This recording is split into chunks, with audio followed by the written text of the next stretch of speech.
Di Temanggung, jantungnya Jawa Tengah, di antara hamparan pegunungan yang subur, tepatnya di Desa Lempuyang, Kecamatan Candiroto, tersembunyi kekayaan alam yang luar biasa.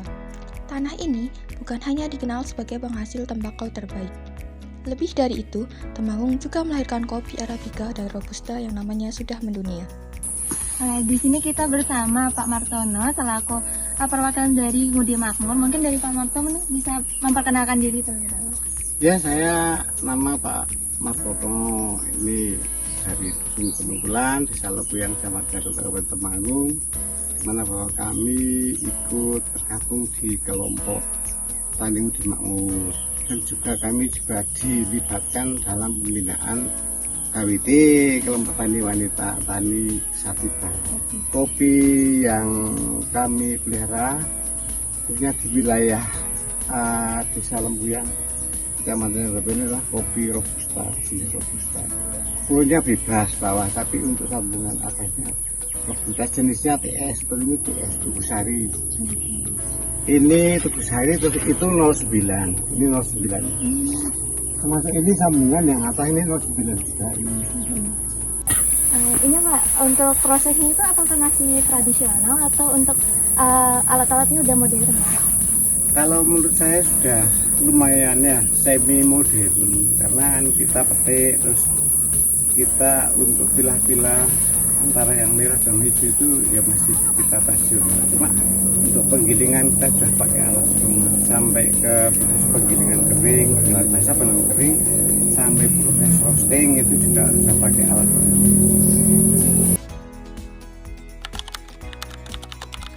Di setiap cangkir kopi yang kita nikmati, ada sebuah perjalanan panjang yang dimulai dari proses panen yang penuh ketelitian. Inilah saatnya ketika buah-buah kopi telah matang sempurna, berubah warna menjadi merah ranum, siap untuk dipetik. Bukan sembarang petikan, melainkan petikan pilihan, hanya buah kopi terbaik yang boleh ikut melanjutkan perjalanan. Dengan keahlian dan kesabaran, para petani memetik satu persatu buah kopi, memastikan kualitas terbaiknya sejak awal. Ini adalah langkah pertama dalam menciptakan secangkir kopi yang istimewa. Setelah dipanen, perjalanan buah kopi belum usai. Tahap selanjutnya adalah sortasi, sebuah proses penting untuk memastikan hanya biji kopi terbaik yang akan diproses lebih lanjut. Buah kopi yang tidak sempurna atau masih hijau dipisahkan dengan cermat untuk menjaga kualitas dan rasa akhir kopi. Setelah disortir, buah direndam dalam air yang mengapung menandakan kualitasnya kurang baik, sedangkan buah yang tenggelam berarti kualitasnya bagus. Setelah melewati tahap seleksi awal, buah kopi unggulan siap memasuki fase pengolahan selanjutnya yang krusial. Tahap awal adalah penggilingan pertama. Tujuannya adalah memisahkan biji kopi dari bagian buah dan kulit luarnya. Proses ini sangat penting untuk mendapatkan biji kopi inti yang masih terbungkus lapisan lendir alami. Selanjutnya, biji kopi yang sudah melewati proses penggilingan pertama memasuki tahap pengeringan. Proses ini memakan waktu antara 6 hingga 14 hari, tergantung kondisi cuaca.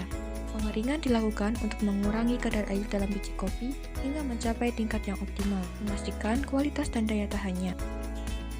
Setelah kering sempurna, biji kopi akan melalui penggilingan kedua.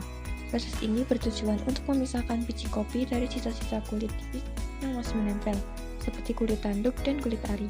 Hasilnya adalah beras kopi yang siap diolah. Roasting atau penyangaian merupakan tahap di mana karakter sejati kopi terbentuk. Proses pemanasan ini bertujuan untuk menghasilkan rasa dan aroma kopi yang beragam dan kaya. Semakin lama waktu roasting, semakin kuat pula rasa pahit yang dihasilkan kopi. Hasil roasting dibagi menjadi beberapa tingkatan utama, yaitu light roast, medium roast, dan dark roast. Setiap jenis kopi dengan karakteristik uniknya memerlukan waktu dan profil roasting yang berbeda untuk menonjolkan rasa terbaiknya. Tadi kan sudah dijelaskan terkait dengan proses roasting ini ada yang namanya checker, Pak. Jadi dari checker itu kita bisa melihat apakah biji kopi yang sudah kita roasting itu maksudnya ke light roasting atau medium atau high gitu ya, Pak. Bisa dilihat dari warnanya ya, Pak, berarti. Ya, kita melihat di checker itu, kita yang pertama nanti ketika kita merosting itu kita mau ngambil dengan rasa yang apa fruit, apa sweet, apa bitternya, itu nanti dari checker itu, dari pewarnaan itu nanti kita bisa melihat, kita bisa melihat di situ. maka mengenai tingkatan warna untuk roasting itu dimulai dari green bean, biji kopi utuh, itu namanya green bean. Kemudian setelah di roasting dengan pemanas tertentu itu akan berubah warna menjadi warna karamel, ya, warna karamel. Kemudian meningkat lagi itu menjadi light, warna light, ya, warnanya light. Kemudian dari warna light itu meningkat lagi menjadi light to medium, ya, light to medium. Kemudian warnanya meningkat lagi itu menjadi medium, ya. Setelah menjadi medium itu ada medium city.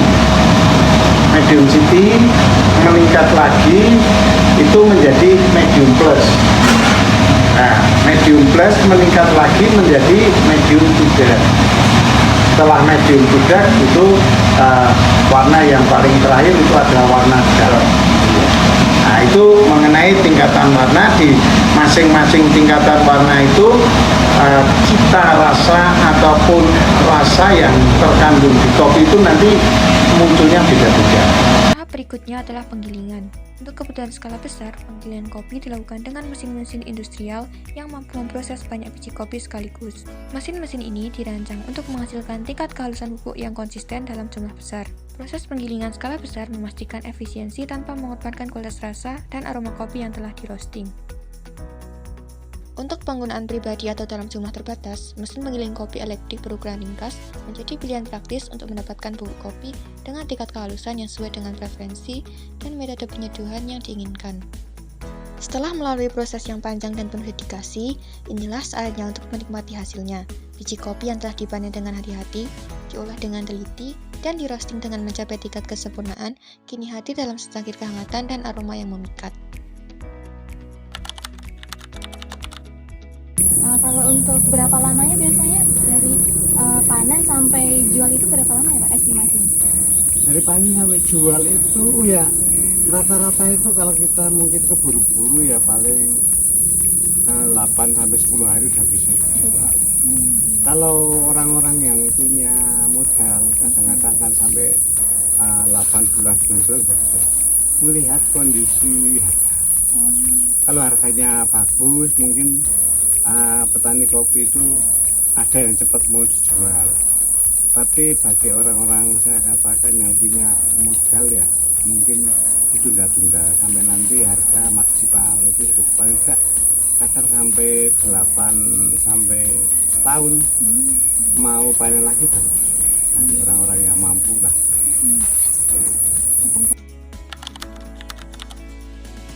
Kira-kira dari kopi ini biasanya penyakit apa aja ya Pak yang serang gitu? Penyakit itu macam-macam, ada yang jamur upas, ada pipiku, ini menyerang buah pipiku. Jadi ini bijinya udah nggak ada ini. Nah kan hitam. Ini harusnya dimusnahkan. Harus dibuang ya Pak? Iya, ini pipiku ini. Itu artinya setelah panen harus ada pembersihan di bawah. Ini kan hitam-hitam itu kan. Ini kayak gini kan udah. Ini penyakit juga. Ada yang jamur upas juga merugikan. Kalau nggak dibuang merusak ya Pak? Iya, nanti nular pada yang lain. Itu jamur upas ataupun ini busuk buah kayak gini tetap merusak. Itu seperti itu. Dari biji hingga cangkir, setiap tahapan dalam produksi kopi adalah sebuah dedikasi untuk menghadirkan cita rasa terbaik. Kerja keras para petani, ketelitian dalam pengolahan, keahlian dalam roasting, semuanya bermuara pada secangkir kopi yang Anda nikmati. Semoga setiap tegukan membawa kehangatan dan inspirasi dalam hari Anda. Terima kasih telah menyimak perjalanan kopi kami.